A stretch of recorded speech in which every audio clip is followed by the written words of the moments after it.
Проповедь, которой я хочу сегодня с вами поделиться, называется «У тебя есть выбор».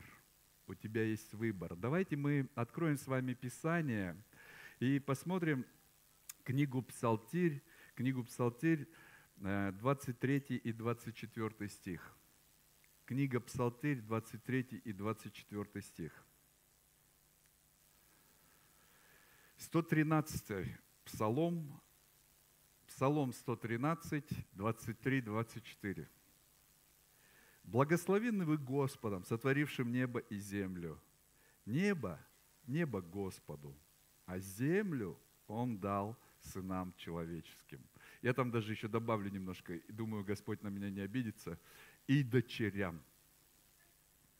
Сынам человеческим и дочерям. Небо Господу, а землю Он дал людям. Он дал в наши руки эту землю. Мы решаем, что здесь будет происходить. Что будет происходить в нашем доме, в нашей семье, в той сфере ответственности, которую мы взяли. Только мы решаем, что там будет происходить. И Бог все это отдал в наши руки. Можете кому-нибудь сказать, в твои руки Он отдал? Скажите, пожалуйста. Бог отдал людям право решать, что они будут делать с творением Божьим. Он отдал право им решать. Вот прекрасные леса, реки, горы. Что ты будешь с этим делать, человек? Знаете, странно слышать, когда люди обвиняют Бога в своих бедах. Они хотят, чтобы Он нес ответственность за их неудачи, тогда как решение и выбор они хотят делать сами. Я хочу, чтобы у меня все было, и мне за это ничего не было. Очень многообещающе звучит. Но правда в том, что Бог наделил человека одной из самых величайших ценностей – это свобода выбора. Люди сегодня предъявляют претензии. Где Бог? В мире столько зла. Где Бог? Бог здесь. Он здесь, Он никуда не уходил. Писание говорит, Он недалеко от каждого из вас. Но то, что происходит здесь на земле, это не Его вина или не Его упущение. Это дело рук человеческих. Скажите, кто начинает войны? Бог? А? Нет, люди начинают войны. Кто ворует? Люди. Кто оскорбляет, унижает других? Кто это делает? Это делают люди. Но почему-то человеку всегда так хочется найти виноватого. Всегда так хочется найти виноватого. Знаете, это откуда пошло? Оттуда. Когда Бог сотворил человека, Адама и Еву, помните? И когда они согрешили, и когда Бог спросил Адама, кто тебе дал этот плод? Почему ты согрешил? И знаете, что он сказал? Он не сказал, Господи, прости меня, я каюсь, что я натворил? Он сказал, жена, которую, кстати, ты дал мне. Понимаете, а он тут вообще не при делах. Жена виновата и Бог виноват, а он вообще не при делах. А мы с вами страдаем, и можем сказать, ну ты, Адам, даешь, а мы из-за тебя сейчас вот... Знаешь что? А если честно, присмотреться к себе, вот и такой же Адам. Потому что все время они, он, ну и ты, Господи, тоже куда ты смотришь? Скажи кому-нибудь, я знаю, про кого он говорит. Каждый день мы сталкиваемся с тем, что делаем выбор, начиная с вещей бытовых и заканчивая судьбоносными решениями. Каждый день мы сталкиваемся с этим, что делаем выбор. Даже завтрак. Вот знаете что? Моя жена спрашивает у меня, утром проснемся мы, она меня спрашивает, что тебе сегодня приготовить на завтрак? И я такой счастливый, у меня есть выбор. А не так, как, знаете, в Англии, овсянка, сэр, и больше никакого выбора. Ну, что-то разнообразие какие-то, там, яички сжаренные, какие-нибудь бутерброды, понимаете. Ну, и овсянка, конечно. Ну, не каждый же день, так и лошадью можно стать. У меня есть выбор, и я что-то выбираю. Но не только завтрак. Я каждый день делаю выборы в других и более важных вещах. И иногда даже судьбоносные решения, которые касаются моей семьи, моей жизни, или той сферы ответственности, которую я принял. Господь дал нам жизнь, знаете, вот, а как мы ее проживем, решаем мы сами. Это правда.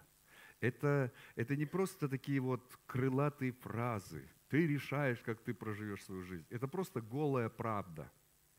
Ты сам решаешь, как ты проживешь свою жизнь. Кто-то говорит, ну если бы ты знал, в каких условиях я вырос, и какой у меня бэкграунд там, если бы я вам рассказал, в каких условиях я вырос, вы бы не поверили, что то, что есть в моей жизни, это возможно вообще. И можно сказать, о, я такой весь израненный, у меня такие раны в душе, ты не понимаешь. Знаете что, когда мы приходим ко Христу, мы умираем для прошлой жизни. Иногда я слышал разговор двух пасторов.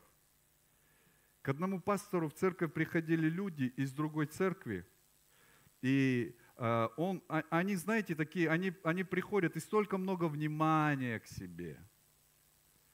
И вот они постоянно чем-то недовольны, вот, и у них какие-то внутренние там проблемы. Я понимаю, что бывают внутренние проблемы, мы служим людям, это нормально. Но если это происходит годами и десятками лет, это что-то не то. И вот этот пастор с другим разговаривает и говорит, вот, понимаешь, вот эти люди, вот он говорит, что ты возишься с ними? Вот столько времени, тебе надо уделять внимание тем, кто действительно в этом нуждается, тем, кто служит, ободрять их, вдохновлять, снаряжать. А ты возишься с этими, у кого годами эти проблемы не решаются. Они ничего не хотят делать, всю ответственность хотят на тебя возложить. Ну, слава Богу, в Якутске таких нет. А вот те, я не скажу, где это, ни в какой церкви. И вы знаете, этот пастор рассказывает, вот они такие израненные, вот и все такое. И другой слушал его и говорит, они не израненные, они недобитые.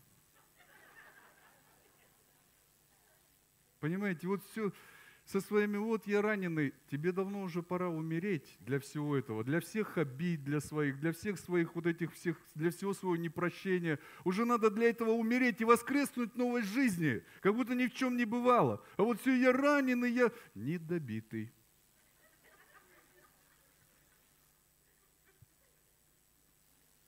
Что будет с нашей жизнью, как мы ее проживем, решаем мы сами. И Бог здесь ни при чем. Он всегда благословляет наш выбор. Здесь стоит всегда вопрос нашего выбора. Мы сами выбираем мужа или жену, мы выбираем профессию, выбираем имена детей даже, как будут звать наших детей. Мы это же сами все выбираем, не правда ли? Это так замечательно. Человек – это единственное существо, кому дано такое право, свобода. Это одна из величайших ценностей – свобода выбора. Одна из величайших ценностей. И об этом христианство говорит. Бог дал человеку свободу выбора. Бог дал человеку свободу выбора. И у каждого нашего выбора есть последствия. Я говорю не только в негативном смысле. Не только в негативном смысле. Кто найдет добродетельную жену, тот получил благодать от Господа.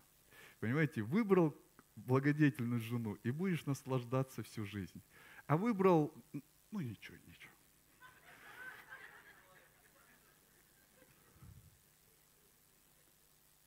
Выбор всегда в наших руках. Выбор всегда в наших руках. Кто-то говорит, Господи, дай мне жену, дай мне жену.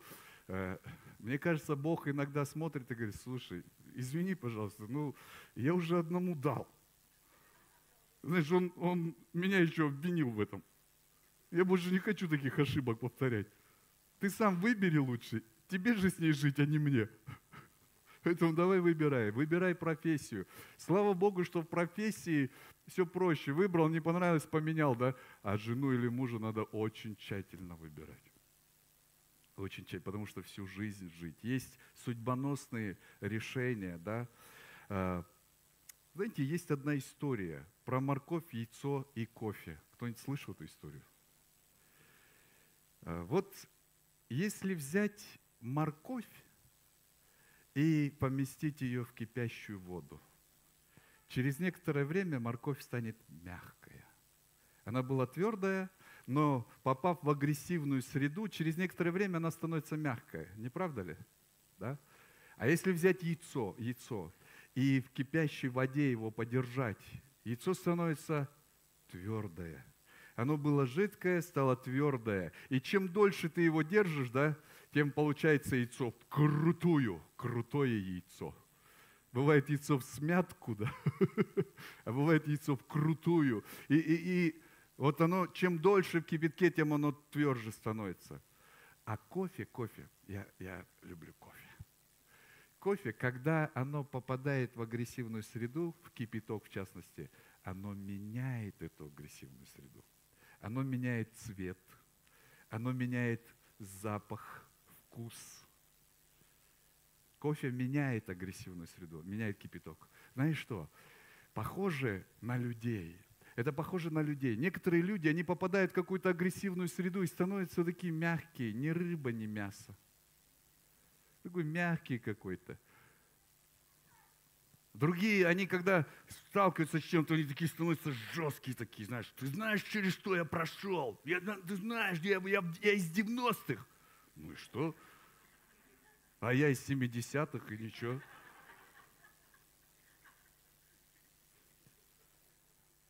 И есть такие люди, которые как кофе, знаешь. Они куда бы ни пришли, там атмосфера сразу меняется. Знаете таких людей? Скажи кому-нибудь рядом. Слава Богу, я с тобой рядом сижу.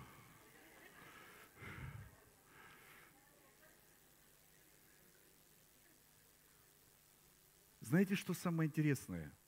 Мы сами выбираем, кто мы будем. Морковь, яйцо или кофе. Одни люди говорят, хорошо, где нас нет, а другие говорят, хорошо там, где я появляюсь. Понимаете, это позиция, это выбор. Я буду приносить атмосферу. Я решаю, что будет хорошо там, где я есть. Знаете почему? Потому что я хороший. Это выбор. И мне не надо рассказывать, что это не так. Я уже за 50 перевалила. Тоже что-то понимаю. Конечно, не достиг еще, вот как наша сестра драгоценная, 90 лет. Давайте просто поприветствуем ее. 90 лет. Я вами горжусь. Как говорил один из патриархов, я раб отца моего не достиг еще таких лет жизни и так далее. Но я уже тоже кое-что повидал. И я знаю, что это точно от человека самого зависит. Он сам решает и сам выбирает, какой будет его жизнь. Может быть, да, у нас какие-то разные стартовые позиции, но это не важно на самом деле. Это не важно. Важно, какой выбор я делаю, какое решение я принимаю. Некоторые стоят на месте, тогда как должны быть уже далеко впереди. В чем проблема? В чем проблема? Знаете в чем? Проблема в том, что они сделали выбор искать виноватых в своих неудачах, делать кого-то ответственным за свои промахи, вместо того, чтобы самому брать ответственность. Они уже давно должны быть где-то далеко, чего-то достичь, но они топчутся на месте, а еще некоторые назад, знаете. Вот у меня есть один друг, пастор, который работал на такой большой машине, и он возил лес, знаете, вот лес загрузят, и машина такая тяжелая становится. Он говорит, там были моменты, где такие подъемы крутые. И он говорит, на этом подъеме неопытные водители часто даже погибали. Почему? Потому что на этом подъеме нельзя останавливаться. Нужно выбрать такую передачу, такую скорость, чтобы ты мог уверенно двигаться в подъем. Если ты остановился в подъеме, чтобы переключить передачу, мужчины понимают, да? То все, ты уже больше не тронешься. Все, ты уже больше не тронешься, тебя потащит назад. И многие погибали. То есть, знаете, иногда люди, они уже должны быть где-то далеко, но они топчутся на месте, либо уже назад скатились. Почему? Потому что начали искать виноватых. У них так много аргументов, почему у них не получилось. Вместо того, чтобы увидеть возможности, они все время ищут причины, почему я не могу этого сделать, почему у меня не получилось. Все время ищут причины. Но проблема в том, что когда мы возлагаем на кого-то ответственность за свою жизнь, мы как бы передаем этому человеку право и власть определять наше будущее. Понимаете? Мы внутренне как бы передаем ответственность этому человеку. Мы как бы говорим, ну он решает, это из-за него, потому что он, или потому что эти обстоятельства, или потому что этот начальник, или потому что этот пастор. Одна женщина сказала пастору: пастор, вы знаете, вы все мое призвание похоронили. Из-за вас я не вошла в свое призвание. Пастор был очень удивлен. Он говорит, что вы имеете в виду? И она говорит, меня Бог призвал проповедовать женщинам легкого поведения в другой стране, в Гуанчжоу. Кого-то на Мальдивы Бог призывает, кого-то на Канары, кого-то в Гуанчжоу, понимаете. И пастор, вы похоронили мое призвание. Как я похоронил ваше призвание? Потому что вы отказались финансировать мои миссионерские поездки. Пастор был очень удивлен. Знаете, что он сказал этой сестре? Сестра, я вам хочу сказать две вещи. Первое. Возможно, вас Бог не призывал. Вы сами себе это придумали. Второе. Если вас Бог призвал, значит, вы сами сдались, остановились. Знаете почему? Потому что Бог всегда оплачивает то, что заказывает. Он очень платежеспособный. Он всегда оплачивает то, что заказывает. Если Он вас призвал, значит, Он должен был вас обеспечить. Он всегда так поступает. Но нужны шаги веры, нужно доверять Ему. Если Бог призвал, нужно доверять Ему. Понимаете? Если кого-то из вас призвал Бог, вы должны это понимать, что Он всегда платит за то, что заказывает. И нужно доверять Ему. Нужно продолжать идти.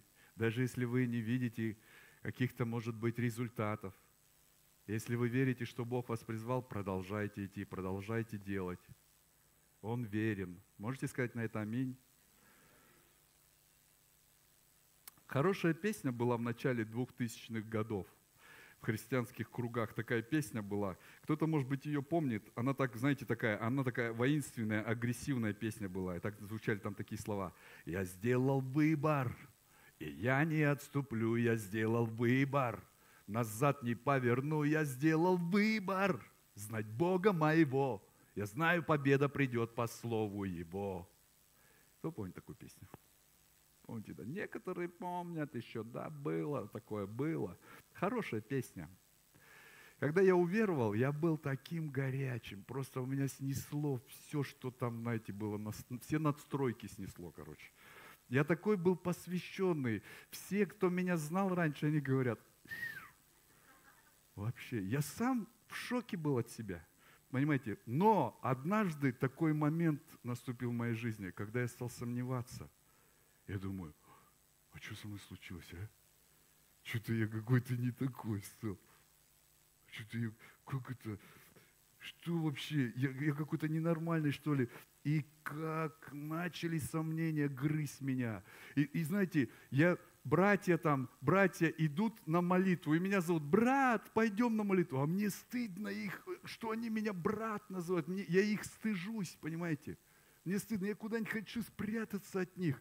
И я думаю, ой, дурень, зачем я назвался этим груздем? Вот сейчас в этот короб надо лезть. Серьезно, у меня такая была борьба, вы не представляете. Я думаю, как же от этого отвертеться теперь? Я же слово, я же сказал, я же мужик. Я же заявил уже. О, это было так тяжело, вы знаете. И в конце концов, во всей борьбе я пришел однажды в собрание, там братья были.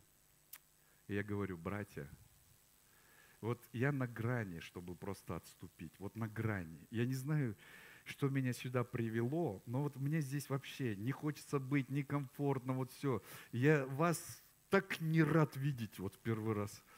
Понимаете? И я не знаю вообще, что меня сюда привело, но я хочу сейчас помолиться. Вы можете помолиться вместе со мной? Они говорят, давай, Андрей, конечно, давай помолимся. Начали молиться. И в этой молитве я помню, что я говорил. Не помню, как вот точно все в словах, но я помню, что я сказал, Господи, я не знаю, что со мной происходит. Мне ничего не хочется. Я уже даже не знаю, верю я или не верю. Но я все равно делаю выбор идти за тобой до конца. Помоги мне, Господи. И знаешь, что-то пух.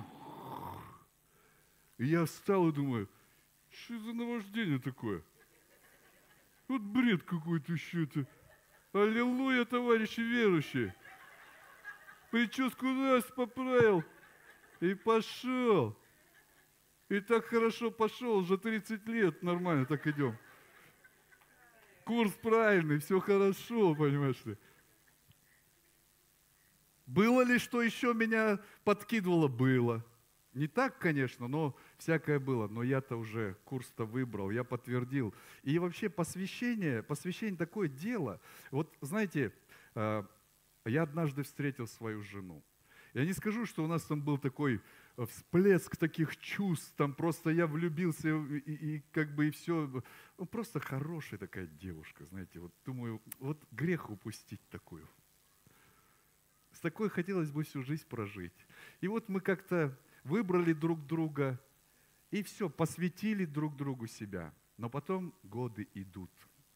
Накапливаются какие-то негативные эмоции, понимаете, накапливается какой-то негатив. Стеночки какие-то начинают расти. И вдруг на горизонте появляются там такие... Ну так ничего. И когда у тебя накапливается негативно, то там кажется что-то лучше сразу, какая-то перспектива. Но вся правда в том, что я уже однажды посвятил себя. Я умер для всех других отношений. И что бы там на горизонте ни появлялось, я мертв для этих отношений.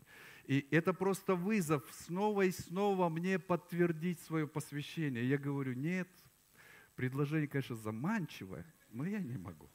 Я не могу, я мертв для этого. Я жив только вот для этих отношений. И все. Посвящение, оно постоянно нуждается в подтверждении. Постоянно нуждается в подтверждении. Поэтому также и с Господом. Я последовал за Богом. Я сделал этот выбор. Принял это решение. Но в моей жизни не раз еще будут эти вызовы, когда посвящение нужно будет подтверждать. Посвящение нужно подтверждать. Любить или не любить – это выбор. Вы знаете, в современном мире, особенно у людей с таким вот западным мировоззрением, на которых повлияла очень сильно эпоха Возрождения, гуманизма такого светского, где человек в центре всего, для них любовь – это больше чувства какие-то. Я тебя больше не люблю, потому что, все, любовь ушла, завяли помидоры. Но вообще-то любовь с точки зрения Писания – это не чувство. Любить – это значит давать. И Библия говорит, ибо так возлюбил Бог мир, что сделал? Отдал. Он не трепетал там, ой, я люблю этот мир, не могу. Нет. Он так возлюбил, что отдал Сына Своего Единородного. Любить – это значит давать. И знаете, что интересно? То, кому мы отдаем, то, во что мы вкладываемся, то мы в конце концов и любим. Мужчина, который так много вкладывается в свою машину, ему говорят, да продай ты ее уже. Он говорит, ты что? Я в нее столько вложил. Он уже любит ее, прирос. Хотите жен своих любить, братья? Ой, я что-то не знаю, что-то я как-то к жене подостыл. Начни давать. Начни вкладывать в нее. Знаешь, если шубку ей хорошую купишь, потом развестись как-то с ней. Ну, я не знаю, я столько вложил в нее.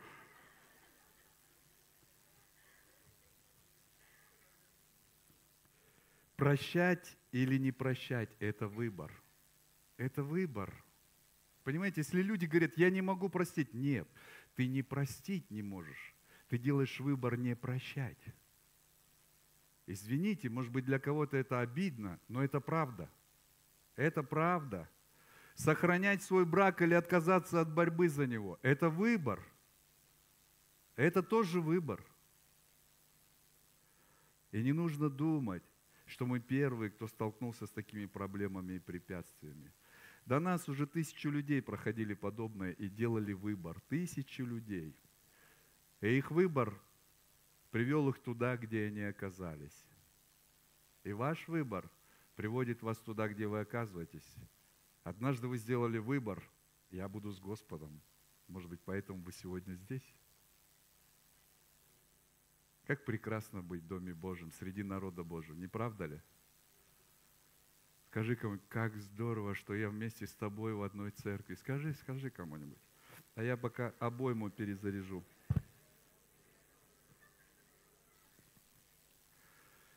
Знаете что? Мы часто делаем неправильный выбор. Мы часто делаем неправильный выбор. Кто делал неправильный выбор в жизни своей когда-нибудь? Не, ну я понимаю, есть некоторые из вас. Не, я никогда, я всегда правильный выбор. Знаете, что хочется сказать? Верю. Охотно верю. Но большинство из нас подняли руки, и я тоже среди вас, вот тоже. Мы часто делаем неправильный выбор. И знаете что? Есть милость Божья и Его любовь к нам. Даже тогда, когда мы делаем неправильный выбор, Он все равно нам дает шанс. Он все равно нам дает шанс. Все равно нам дает шанс. Даже тогда, когда человек принял решение сделал выбор ужасный, Бог все равно дает шанс. Я вам приведу пару примеров. Первый – это Иуда, который предал Иисуса Христа.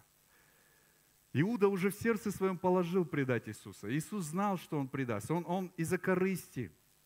За 30 этих серебряников Он предал Иисуса. И Иисус знал об этом. Но на вечере, когда они сидели на ужине, на этом последнем ужине, перед тем, как Иисуса схватили и предали на распятие, на этом ужине Он сидел в кругу своих учеников. Знаете, эта трапеза, она очень интересная. Когда раввин со своими учениками сидит, он сидит во главе стола, никто не начинает кушать, пока раввин не возьмет хлеб, не преломит его, не возблагодарит, никто не начнет кушать. Но самое интересное, когда раввин преломлял хлеб, все ждали, кому же он даст кусок. Потому что это честь, понимаете. Раввин как будто бы выделяет какого-то человека, когда он ему дает кусок. И все в ожидании. Вот Иисус благословил, преломил и дает кусок кому? Он дает кусок Иуде. Иуде, это же предатель. Вы знаете, что так замечательно, что Бог, Он выше всех наших представлений. Он выше всей нашей нравственности человеческой.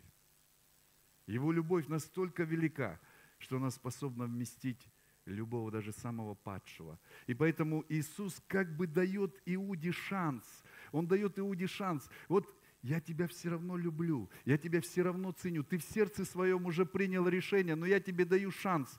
К сожалению, Иуда этим шансом не воспользовался. Мы читаем в Евангелии от Иоанна, когда Иуда взял этот кусок, после этого куска вошел в него сатана. То есть полностью овладел им этот замысел дьявольский. Он не смог уже противиться. Он уже не смог противиться. И он пошел и предал Иисуса. Но ему дан был шанс. И это выбор. Это выбор. Скажите аминь. Есть другой герой. Помните Петра? Петр, вот который мясокомбинат, я, стройка, я, везде. Петр вообще, как святой Герасим, на все согласен.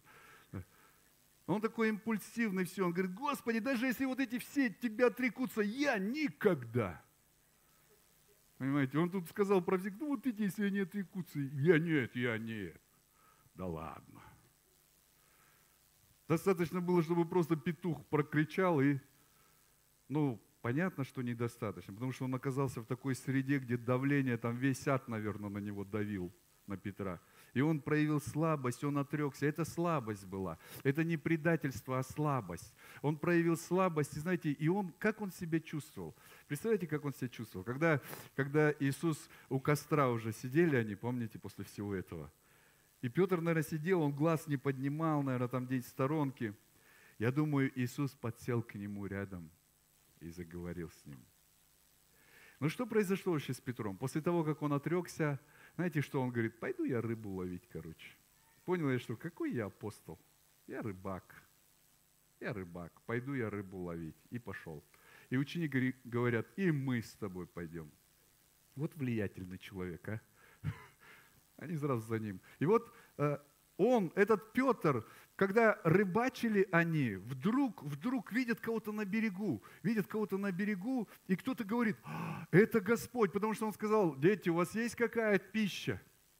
И они услышали, кто-то говорит, это Господь. И что делает Петр? Там написано, что где-то 200 локтей еще до берега было. Сколько это? 100 метров примерно, да? Лодка до берега. И Петр, он выпрыгивает из этой лодки и вперед, быстрее всех. Туда, к Иисусу несется. Куда ты несешься? Куда ты? Ты же вот отрекся сейчас. Как ты ему будешь в глаза смотреть? Но Петр – это другой человек, и он другой выбор делает. Понимаете, он свой шанс использует. И он бежит к Иисусу. Когда ты что-то натворил, послушай меня.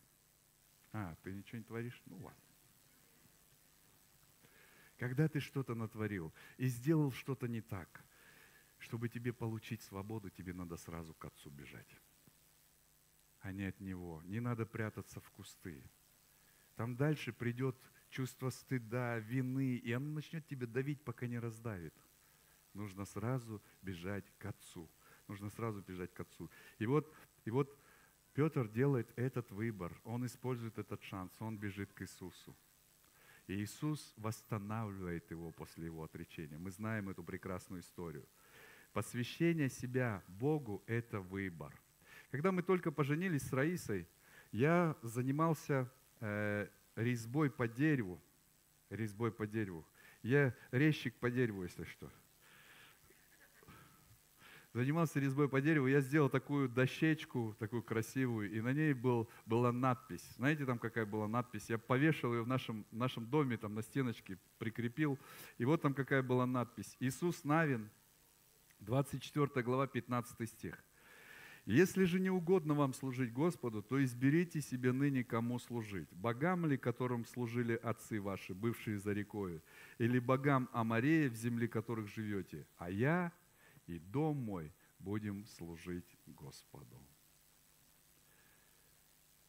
Я сделал эту дощечку, прикрепил ее, и так она у нас и висела всегда. Это наше решение, это наше посвящение. Я и дом мой будем служить Господу. Знаете, почему важно дом мой еще? Потому что я Господу, а все мое, это мое. Такое посвящение, это не то. Я и дом мой будем служить Господу. Вот что заявляет Иисус Навин. И то, что однажды сделали мы, это выбор на самом деле. Это выбор. Знаете, что интересно? Слово «избрать». Слово «избрать». Иисус Навин говорит, изберите. Слово избрать, оно имеет также значение соединиться. Избрать значит соединиться. Мы как бы соединяемся с тем, что избираем. Точно так же, как мы, посвящая себе в браке, мужья своим женам, жены своим мужьям, мы соединяемся в своем избрании. Мы соединяемся со своим избранником или избранницей. Мы становимся одно. Избрать значит соединиться. Одним Иисус говорит, следуй за мной, и они тут же оставляют все и полностью посвящают себя Господу. Они как бы соединяются с Господом через свой выбор. Есть пример Моисея, и апостол в послании к евреям, он говорит об этом. Евреям 11 глава, 24 по 27, здесь написано, «Верою Моисей, придя в возраст, отказался называться сыном дочери фараоновой, и лучше захотел страдать с народом Божиим, нежели иметь временное греховное наслаждение. И поношение Христова почел большим для себя богатством, нежели египетские сокровища, ибо он взирал на воздаяние. Верою оставил он Египет, не убоявшись гнева царского, ибо он, как бы видя невидимого, был тверд». Бог призывает, и Моисей отвечает. Он избирает следовать за Господом, он соединяется с Господом. Есть другой пример. Это богатый юноша, о котором рассказывается в Евангелии от Луки. Он был благочестивый, он был хороший молодой человек, очень хороший молодой человек. И он подошел к Иисусу и говорит: «Учитель благий, что мне делать, чтобы наследовать жизнь вечную?» И вы помните, там написано, Иисус посмотрел на него и полюбил его. Он хороший действительно был. Есть очень много хороших людей, которые делают неправильный выбор. Иисус говорит этому молодому человеку: заповеди исполняй. Он говорит: я все это исполняю от юности моей. И тогда Иисус говорит ему: все, что имеешь, продай, раздай нищим и следуй за мной. И этот молодой человек, когда осознал, что за вызов перед ним встал, он просто опустил руки, остановился, и толпа уже все, толпа, и он затерялся где-то в толпе. Ты знаешь, это очень серьезный выбор. И он сделал выбор соединиться со своим богатством, избрать богатство. Я не говорю, что богатство – это плохо. Богатство – это хорошо. Это очень хорошо. Написано в Библии: и слава, и богатство от лица Твоего, Боже. Пусть каждый из вас будет богатым. А что, аминь никто не говорит? Мы духовные такие, пастор, не надо нам такие провокации. Пусть каждый из вас будет богатым, чтобы у вас было больше возможностей что-то делать в этом мире. Потому что деньги – это один из самых мощных ресурсов. Аминь. И вот этот молодой человек, он избрал соединиться со своим богатством. Избрать значит соединиться. Знаете, что говорит Писание? Оно говорит, что жизнь и смерть, благословение или проклятие – это выбор. Кто-то говорит: я вот в проклятии живу, как мне из этого вырваться? Это выбор. А как мне жить в благословении? Что мне сделать? Это выбор. Где об этом написано? Давайте я покажу. Второзаконие, 30 глава, 19 стих. Спасибо, что спросили. Второзаконие, 30 глава, 19 стих. «Во свидетели перед вами призываю сегодня небо и землю. Жизнь и смерть предложил я тебе, благословение и проклятие. Избери жизнь, дабы жил ты и потомство твое». Бог говорит: я тебе предлагаю, избери благословение и проклятие, жизнь и смерть. Избери сам, ты избери. В твои руки дано право сделать выбор. И Бог говорит: я тебе советую, избери благословение и жизнь, чтобы жил ты и все потомство твое. Жить, это, знаете, не так, чтобы там из последних сил прорываться, а жить так, чтобы, как сказал тот Кацо, жить это, чтобы все было. Понимаешь? Бог говорит: я тебе предлагаю, выбери.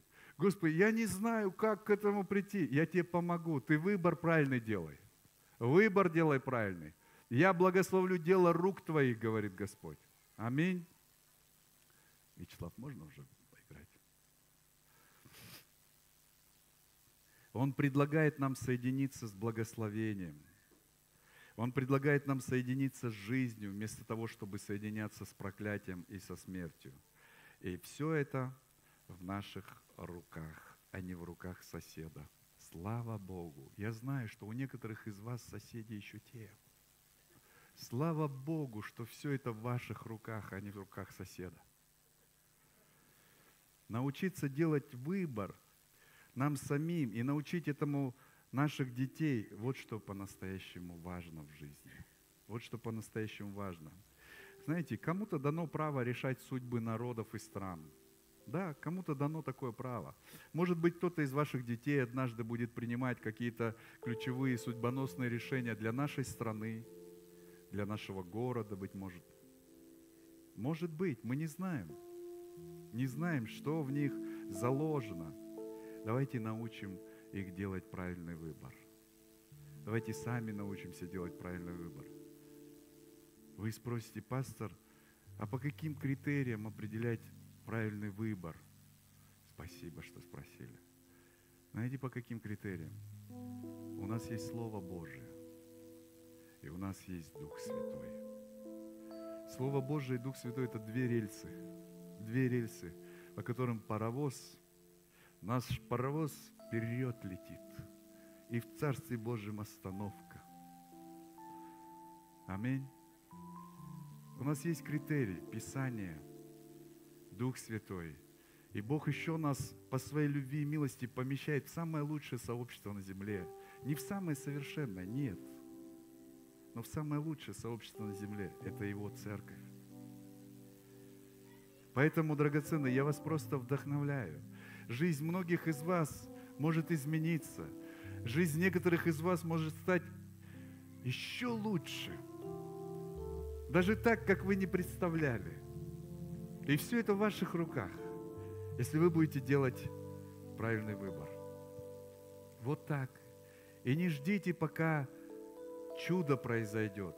Начните чудить сами.